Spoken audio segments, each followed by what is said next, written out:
गौतम बुद्ध के जीवन के कई प्रेरक प्रसंग हैं। गौतम बुद्ध की कहानियां हमें सुखी और सफल जीवन जीने के सूत्र बताती हैं। गौतम बुद्धा स्टोरी अपने दोस्तों के साथ शेयर जरूर करें। परेशानियां हर जगह हैं और हम परेशानियों से बच नहीं सकते, इसलिए सदा उनका सामना करें। गौतम बुद्ध कौशाम्बी नगर में रह रहे थे। वहां की रानी गौतम बुद्ध का अलग अलग तरीकों से अपमान करती थी। रानी ने अपने कुछ लोग बुद्ध को अपमानित करने के लिए और परेशान करने के लिए उनके पीछे लगा दिए थे। रानी के आदेश पर वे सभी लोग बुद्ध का विरोध कर रहे थे, लेकिन बुद्ध ने किसी से कुछ नहीं कहा। उस समय बुद्ध के साथ उनका एक शिष्य भी था। उसका नाम था आनंद। आनंद ने बुद्ध से कहा, मैं लगातार देख रहा हूं कि ये लोग जानबूझकर हमारा अपमान कर रहे हैं। जहां हमारा अपमान होता है, ऐसी जगह हमें नहीं रुकना चाहिए। बुद्ध ने आनंद से पूछा, हम कहां जाएंगे? आनंद ने कहा, किसी और जगह चले जाएंगे जहां ऐसे लोग ना हो। बुद्ध बोले, अगर वहां भी ऐसी ही परेशानियों बनी तो फिर कहां जाएंगे और हम कब तक भागते रहेंगे? अपमान भी एक समस्या है। हम अहिंसा, धैर्य के साथ विनम्रता और शालीनता से ऐसे लोगों का सामना करेंगे। बुद्ध की सीख। परेशानियां हर जगह हैं।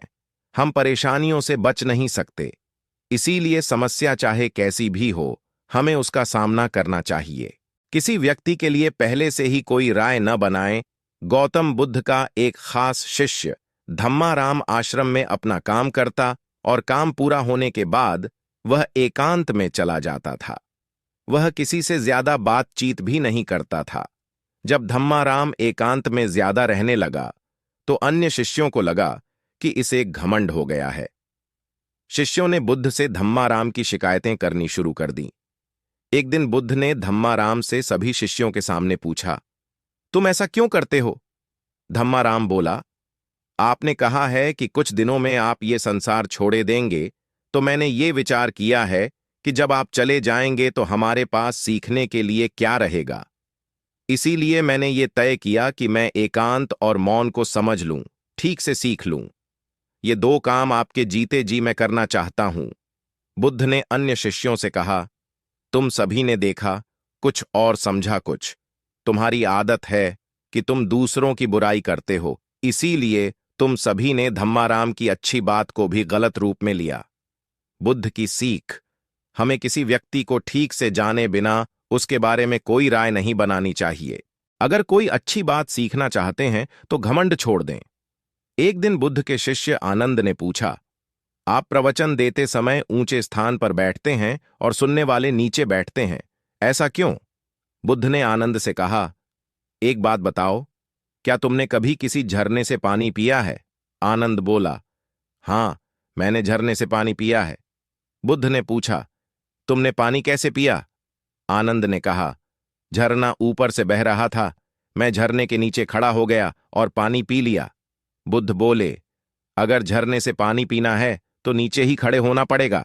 जो सत्संग, कथा या प्रवचन होता है, उसमें कहने वाला ऊपर बैठता है। उस कथा का संदेश ग्रहण करना है तो सुनने वाले को नीचे ही बैठना होगा। नीचे बैठने से हमारे स्वभाव में विनम्रता आती है। हमें अच्छी बातों को जीवन में उतारने की प्रेरणा मिलती है। ऐसा करने से हमारा घमंड दूर होता है। बुद्ध की सीख। अगर कोई अच्छी बात सीखना चाहते हैं तो सबसे पहले अहंकार छोड़ देना चाहिए। इसके बाद विनम्रता के साथ ही अच्छी बातों को जीवन में उतारा जा सकता है। मिलते हैं कल नई गौतम बुद्ध की प्रेरणादायक कहानी के साथ, जो कि आपकी जिंदगी बदल देंगी। ओम बुद्धाय नमः।